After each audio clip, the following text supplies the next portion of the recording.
Hello, everyone. There's a little dance there with the music, the countdown. Hello, everyone. It's so lovely to be back here. Today is a really, really interesting topic that we're all really excited to talk about, and it's our relationship patterns. So to be able to explore relationship patterns, we're going to be exploring something called attachment. So don't worry if this word is something you've never heard before, because we're going to be exploring what attachment is, how different patterns of attachment that shape how we show up in relationships, how that may look. And then we just go into open up conversation and just allowing whatever wants to unfold. So feel free to join us. Feel free to ask any questions along the way. But before we dive into it, as we usually do, we create a pause just to kind of land all together, let the day go and be present. So I'm just going to hand over to Geeta just to kind of take us through a little grounding exercise. Hi, everyone. Okay, so depending on where you are, if it's safe to do so, I'm just going to invite you to find a comfortable place to sit down. You can even do this if you're walking and listening to us. But if you are seated and you feel called to, please lower your gaze or close your eyes. And just ensure that your feet are firmly planted onto the ground. I'm just going to start with a very simple body scan. So I'm just going to invite you to just to notice, just to take notice of any physical sensations, any tightness, any pain or tension, or even any areas of comfort or spaciousness.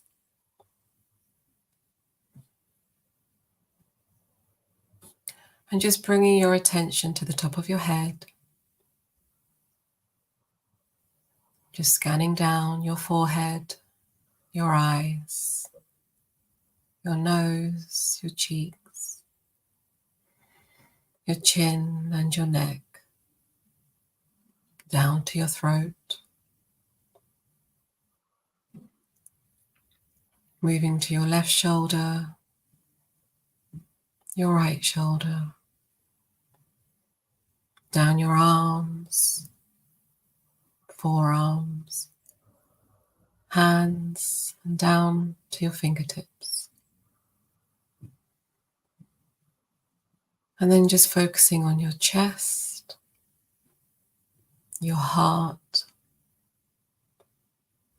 going down your body to your stomach, down through your hips to the tops of your legs, your knees, your shins, your feet, and your toes. And just bringing your attention to your whole body. Look for areas of spaciousness, an inner anchor, a place of safety and stability. This could be the rhythm of your breath. And take a moment to investigate with curiosity and tenderness.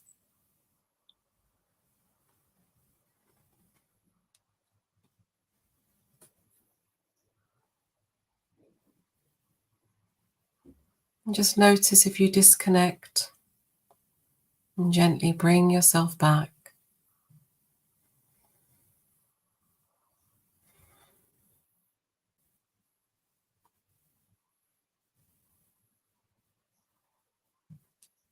And if you struggle to connect, that's okay too.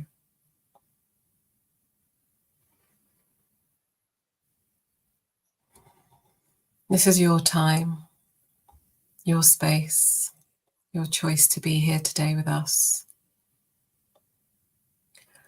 Take from this what you need to support you. Feeling your feet firmly on the ground once more. When you're ready, gently open your eyes. Move your body if you need to. Welcome back. Beautiful. Thank you, Geeta. Every time I do these, it reminds me how much you need those little moments, isn't it? Just to kind of recenter and get back in the body. Oh, thank you. So yeah, I'm super, super excited to explore this topic together. It's so rich. But first of all, what I really want to emphasize when we look at relationships with people, the attachment part is fundamental. And the beauty of attachment is that no matter what part of the world we live in, not what ethnicity that we're from, we are all the same.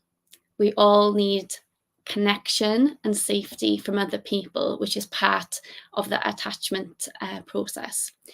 So attachment is really about our safety system and how we connect with others. We learn it from when we're born. Well, actually, I would go as far as when we're in utero, and then as we're kind of born. And just to give a little bit of context to it, there's been mounds and mounds of research on this topic, and it continues.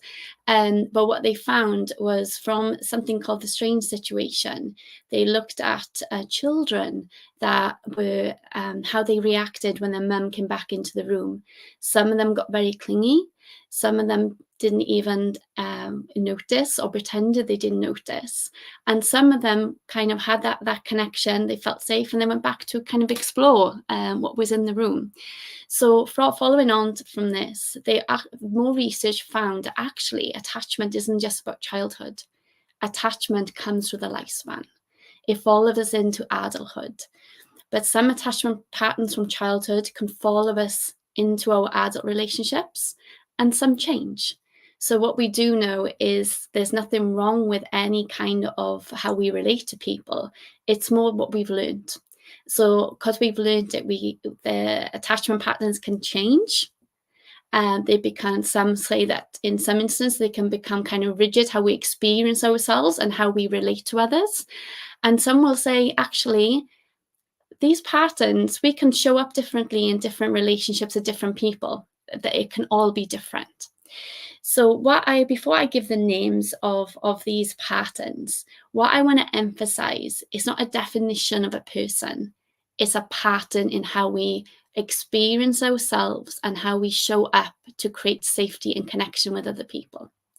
So these attachment patterns, they're called two branches. I want to imagine two branches, one secure and one insecure. So secure patterns will kind of show up in relationships differently.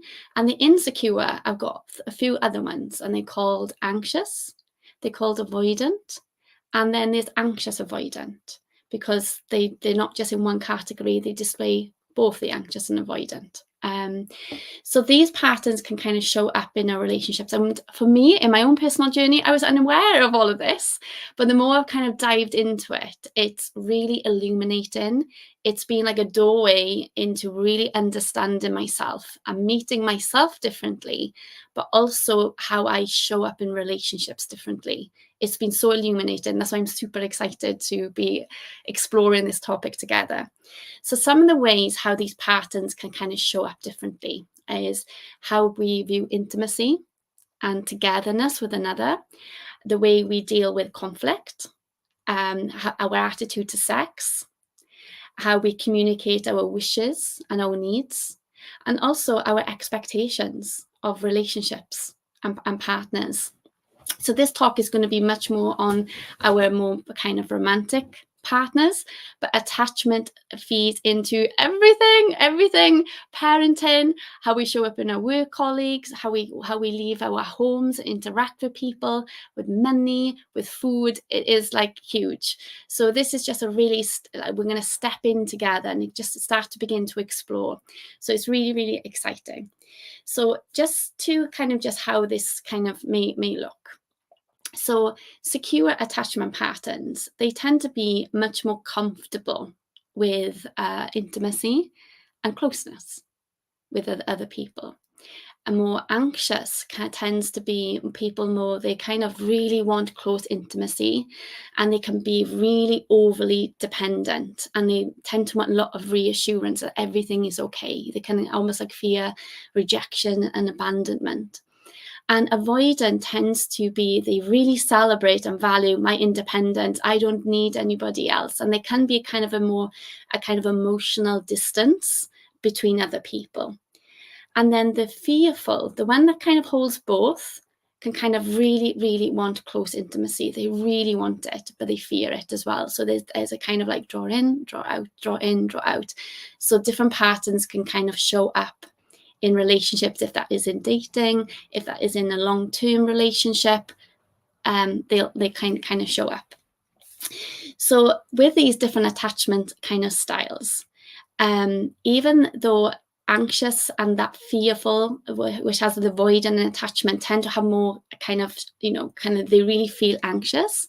What research has shown, even in avoidant, the ones that kind of a bit more emotionally distant, from a biological point of view, they might hold back emotionally and closeness, but their biology can be quite stressed. But they just don't seek that closeness in comparison to maybe somebody that has more of an anxious pattern that will be like, I need closeness, and they will do anything to try and get that closeness. So the biology is the same, but how they respond to it can be different. And I think that is a key thing kind of remember. So if you're kind of like, oh, okay, what we just need to come back to is really, it's all about how comfortable we are with intimacy and closeness with other people, and the degree in what we avoid it. And also how much focus we put on our partners. Does it are we always worrying when they're not with us? Do they take over our minds? Or are we kind of, put less attention on it and we focus more on ourselves? So these can be a little like two pillars just to kind of explore, because it's not black and white. I would say there's different tonalities and different kind of thermostats in each one. But these are some of the ways. So what I want to invite you to do, as I read these out, it's really having that courage to be honest with ourselves and go, okay, yeah, I see myself in there. So I'm just going to kind of just explore. And this is just an exploration, because the more we explore, the more we can create conscious change. So avoidant is what I might show up in relationships, is that we can avoid intimacy, that we may be less aware of emotions, our partner's emotions, but also our own emotions. That we can, independence is highly valued. We don't want to be dependent on anyone. I want to do it all myself. Sex is sex, and we can kind of lack the intimacy with that kind of sexual connection. We can kind of pull away. So even when a relationship is going well, we can kind of pull away.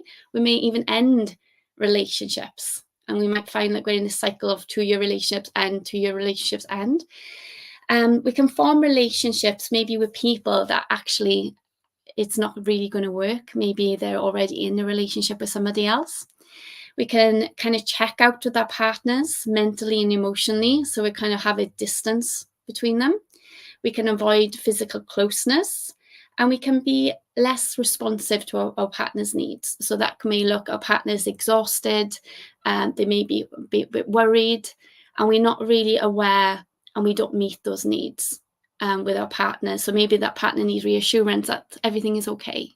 Maybe they want, maybe they need a break, but we just think, oh no, they do that. I'm just doing my own thing over here. So we're not really attuned or aware of what our partner's needs are. Where they're secure, they're more kind of reliable, they're more consistent how they kind of show up. They make decisions with you, not for you. They have more of a flexible view on relationships.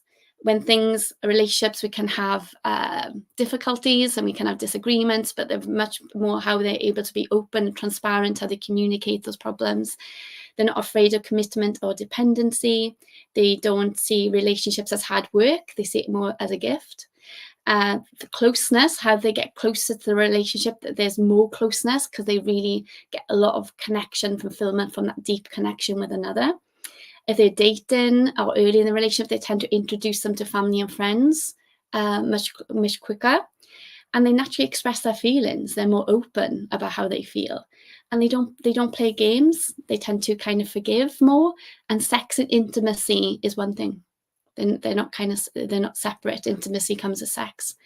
And with the anxious, they want closeness and intimacy.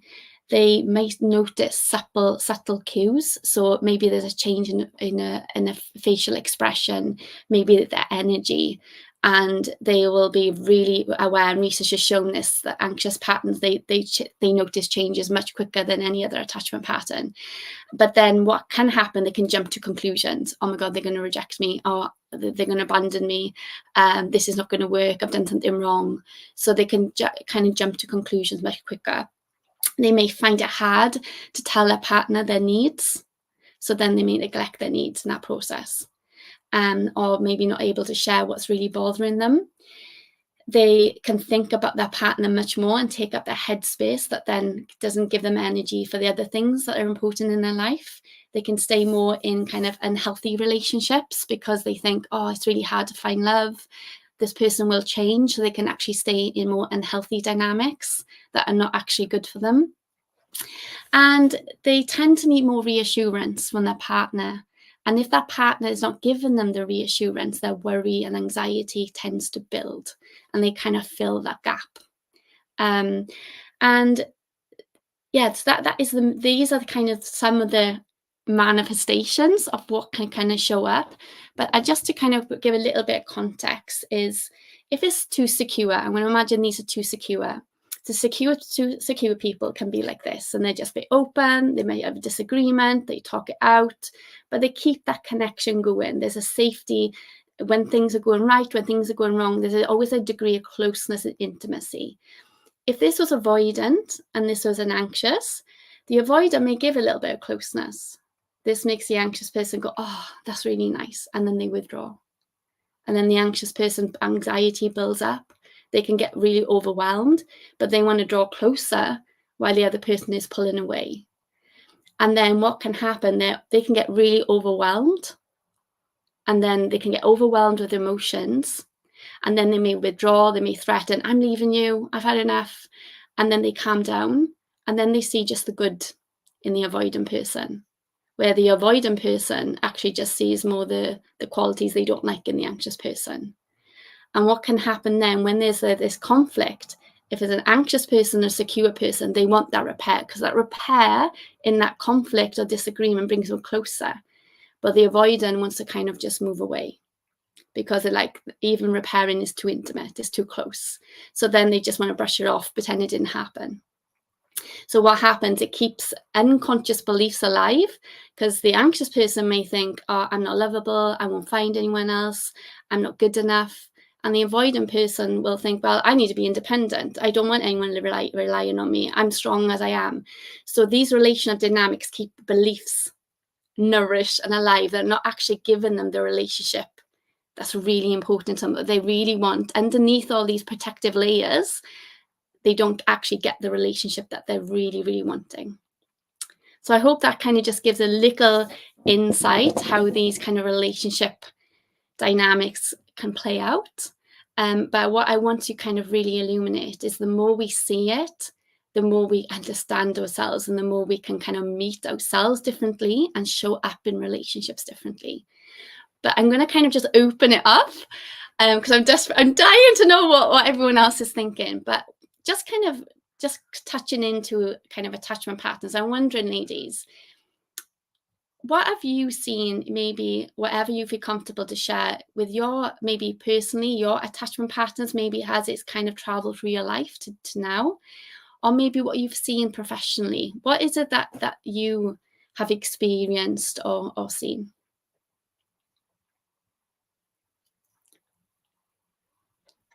Davina? I'm happy to start.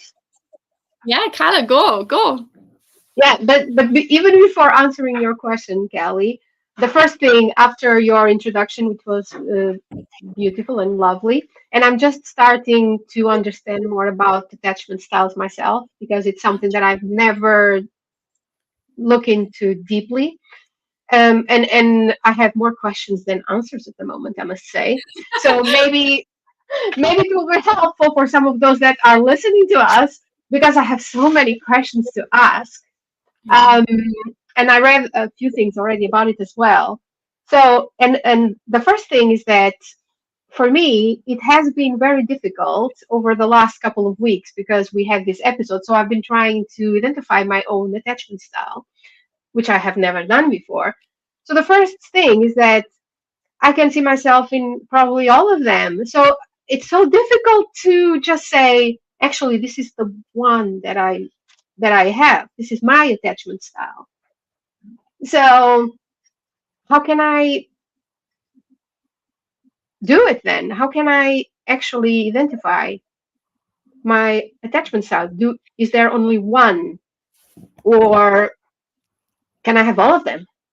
Would be my first question. Yeah, well, I'm still learning as well. It's such a huge, huge topic, but there is debate. There's so much more research going on when I explored attachment in one of my assignments. But what I would say, even from my own experience and what I've read, it is contextual. So meaning that our attachment styles can change in different dynamics. So I'll use me as an example. My attachment patterns have definitely changed. I was much more, I had anxious attachment, I had avoidant attachment, but during different life events. And also secure. They were secure with certain relationships. So what I have found, sometimes our attachment pattern can change with different people.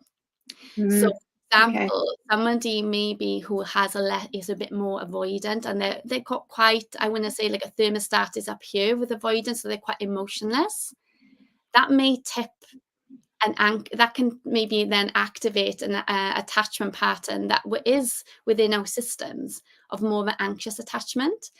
And what other research says as well is that maybe an attachment pattern that we formed since we were young, we can change our attachment patterns, but in stress, we can go back to our default attachment pattern.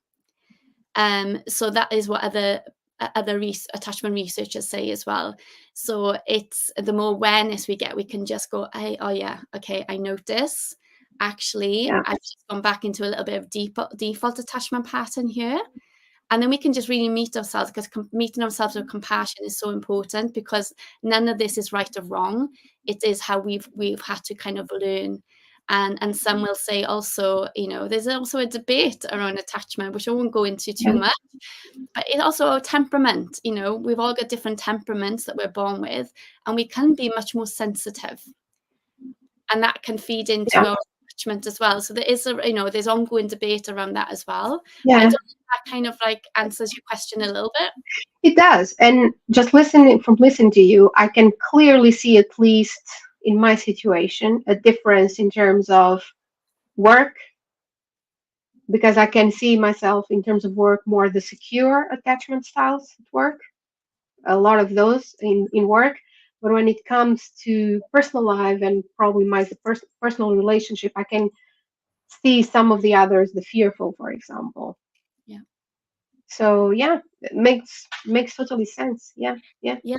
And just before I move around, what I would say, if anyone's going, yeah, I relate to the color, I relate to you, is sometimes just looking maybe when those attachment systems where it's maybe a bit more fearful is kind of activated, is really getting curious what is happening, what are my real needs, what would allow me to feel that little bit safer.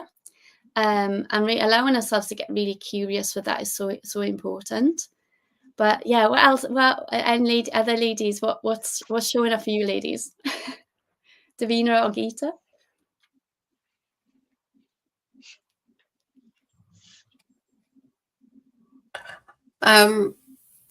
So this is, as you said, this is just such a vast topic, and it's been a journey, a personal journey for me over the last couple of years. When it came to my awareness that this even exists, and I suppose we're going to explore more as we speak this week, and we're going to go into this on our next episode as well. But for me, understanding my attachment style through my life. So as you've rightly pointed out, you don't just have one attachment style and it stays. It's transient, it changes depending on your environment, who you're with, whether it's a work context, romantic, parenting, whatever it might be. But what it has done is, for me, was really helped me appreciate other people in my life. So I don't know, for example, my parents, and to see them as, you know, these human beings who had their own attachment styles and where they came from and how that then influenced how they parented me, and then so on and so forth. And it's made me so much more aware of how I now parent my children, how I show up. And it's actually brought like an element of, it's really piqued my curiosity with situations now. I approach things much more with curiosity. It's brought my sense of humor back when things have got a bit heavy sometimes. And it's really helped to build that bridge back to self-trust for me, because things happened and there was an element of me losing trust in myself. So it's just been a really, amazing journey, and it's linked to so many things, like understanding my nervous system. So cognitively understanding attachment theory is one thing, but really how it relates to how my body and the sensations I feel in situations and not overriding those feelings has really helped as well. So yeah, that's me. Yeah, beautiful. Davina. So this is we did this kind of podcast because we want to be able to be really real, don't we? That's what we want to be able to show. And I'm not here right now in this podcast because of the call that I had before this. I did a mastermind for some women that had traumatic births, and it's just absolutely wild what these women have been through. Just recently, one of them just 8 months ago. If I told you the story, you wouldn't even believe that that's what she experienced. And so I'm still there at the minute. But what I can say about attachment styles, or how this might link, is that there's a time that I would never have said this live with you. I would have just been a people pleaser and just continued and just pushed my feelings down and just carried on with what we're doing.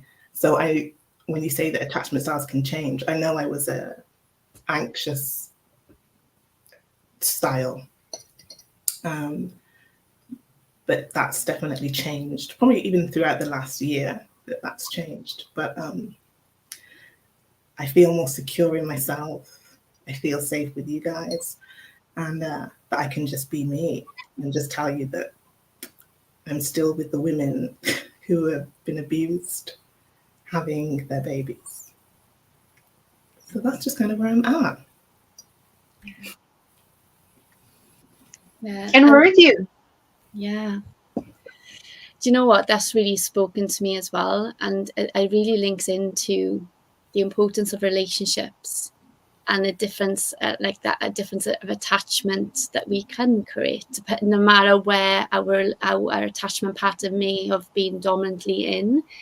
Because to be able to kind of be here, Davina, and feel safe with us, knowing this is live, to God knows how many people are going to see it, but feel safe enough to know that you have safety within our circle, within our group, and be able to be vulnerable, just shows the power of attachment and relationships. Yeah. Absolutely. And I just want to take even a moment to really send love to those ladies, because yes, attachment plays out if you're having a baby. The trust you've got to have, when the professionals being able to see their vulnerability, meet their emotional needs, and that hasn't happened, and that's left them with internal wounds, not physical wounds, like emotional wounds.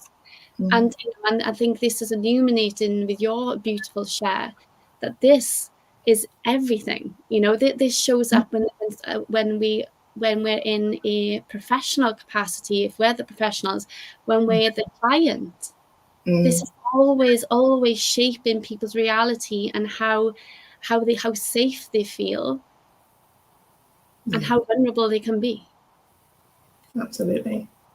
I never take for granted that we have this space here. And I'm so glad that we're creating this space for others to be able to know that they can have this as well. Yeah. Yeah, absolutely. Yeah. I don't mean to change the trajectory of our call. Yeah, beautiful. I love it because it's relevant, isn't it? It's absolutely relevant.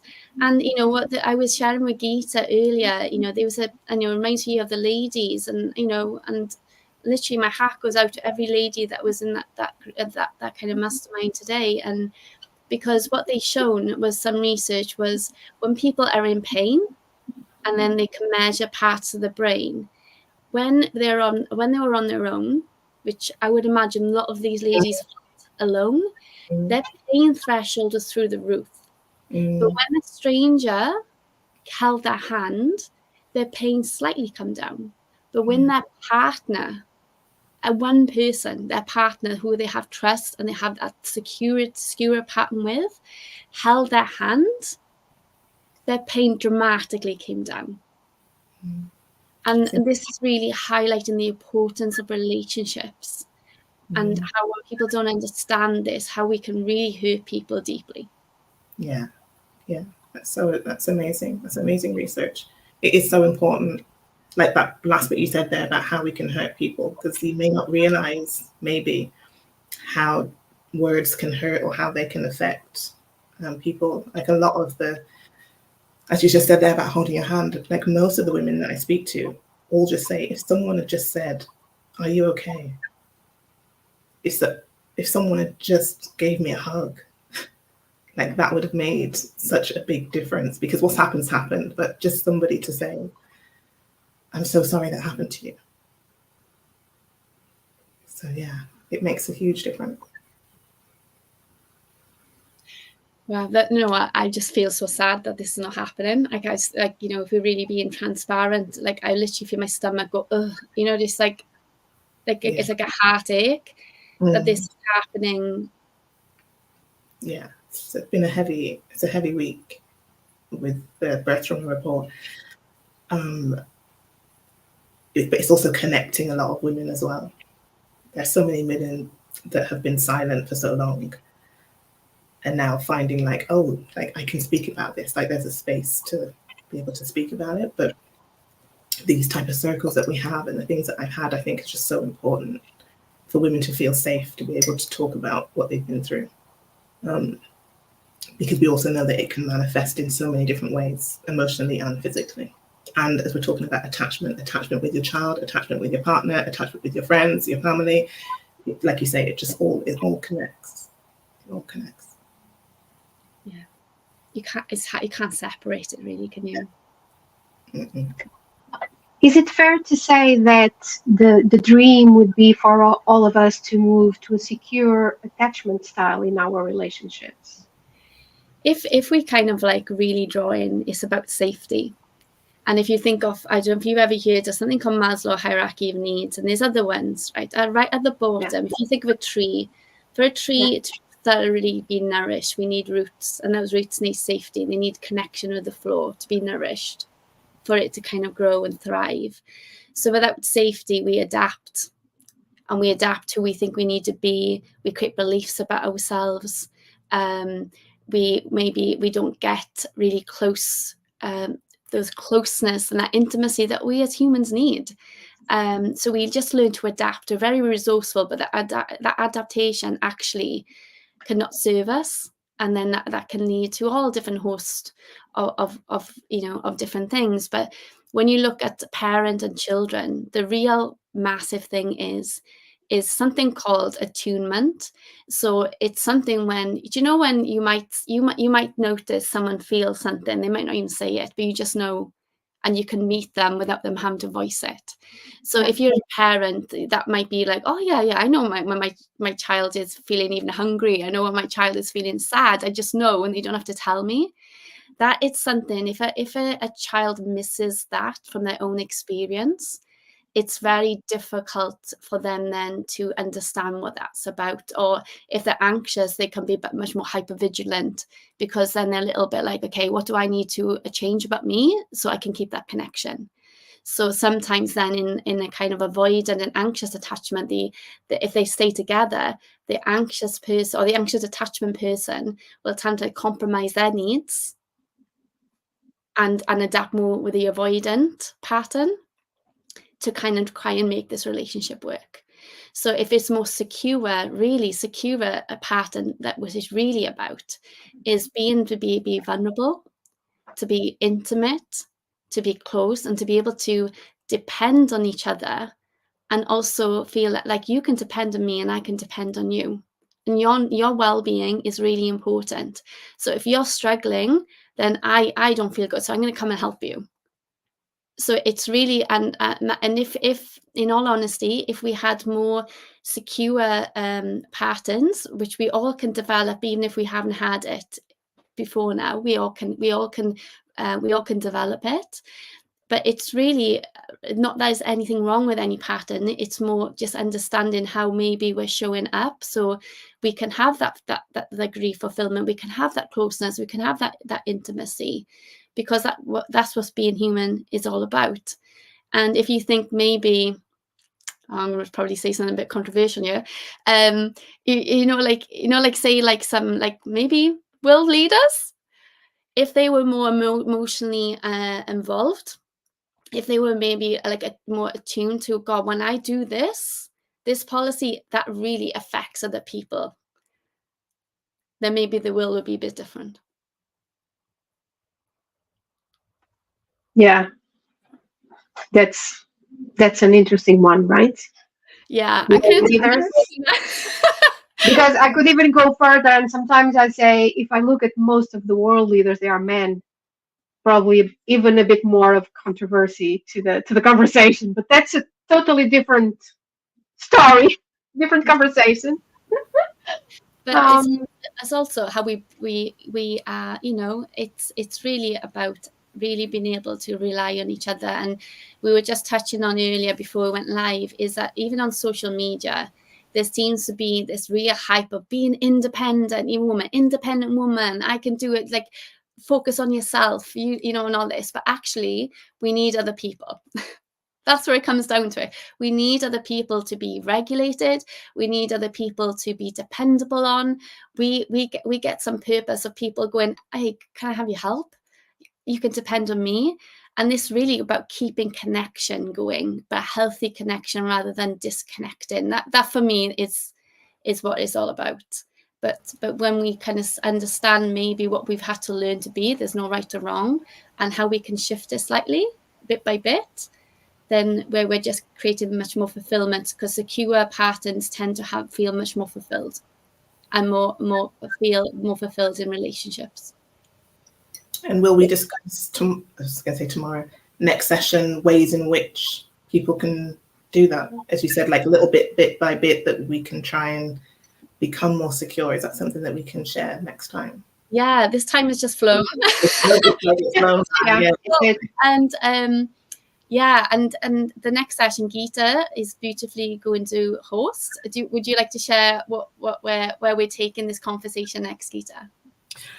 Yeah, and just before we bring this session to a close, I really wouldn't want to invite the viewers to actually take the time between now and next time to reflect on some questions and to see if they can start to identify their attachments throughout their life so far.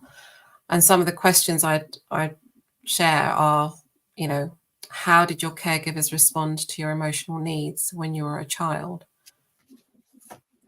How comfortable are you with getting close to others and depending on them? How do you feel when your partner or close friend is emotionally distant or unavailable? And do you often fear that your partner will leave you, even without clear reason? So that's just a few questions. You can always rewind and listen to those again. I mean, there's I came up with about 20. So I had to... Can I throw up an idea? Do you think it would Yeah. be useful? Yeah. Can we put the questions? I volunteer. If you send me the questions, I will put them on YouTube, on the description, and also on the other platforms. Thank you. So people can have a few questions to reflect on and try to identify their attachment style. Yeah? Yeah, thank you. And I think it's just useful to do that between now and next time, when part 2 is really continuing the exploration and their influence on our connection with others and with ourselves. You know, we'll be focusing mainly on our personal relationships, because that seems to be like the quality of your relationships determines the quality of your life. So that's really where this comes in.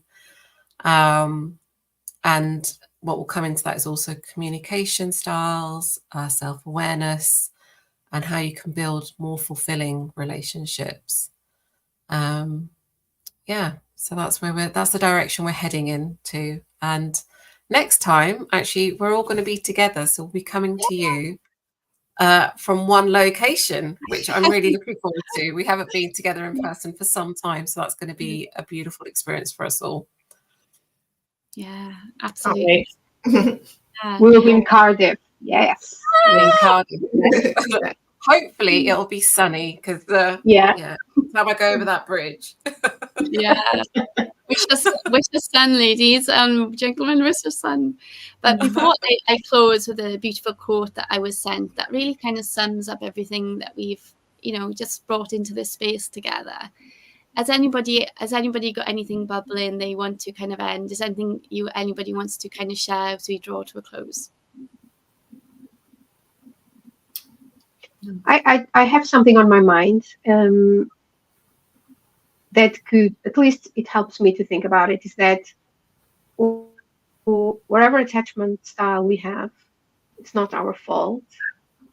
There is no blame. And it was something that, and we will probably discuss more about this, started even when you said in the womb or in our childhood and our experience. So it's not our fault. It's not your fault, whatever it is. And there's no shame or blame. And I would absolutely say it's a real high intelligence that we just know what we need to do to feel as connected as we're able to, as a way of protecting, but also to keep connection. There's no wrong or right or bad or wrong. Just throw that out the window. It's just a way that we intelligently learn, okay, if I do this, I'll feel connected and belonged. Yeah, and protect my vulnerability in the process. So, yeah. So just to end, I got sent this beautiful quote and I just want to quite quickly share, is most of us want to be securely attached because we intuitively understand that a secure base is the best launching pad for a happy and fulfilling life. The trick is not to get hooked on the highs and lows and mistakes, an activated attachment system for passion or love. Your ability to be open and vulnerable is essential to building close and fulfilling relationships, which we'll kind of explore more in part 2. But for now, thank you for joining us. Leave any comments. We'd love to hear from you. And we look forward to next time. Wishing you all a lovely, lovely weekend. And speak soon, everyone. Happy Friday. Bye, everyone. Bye.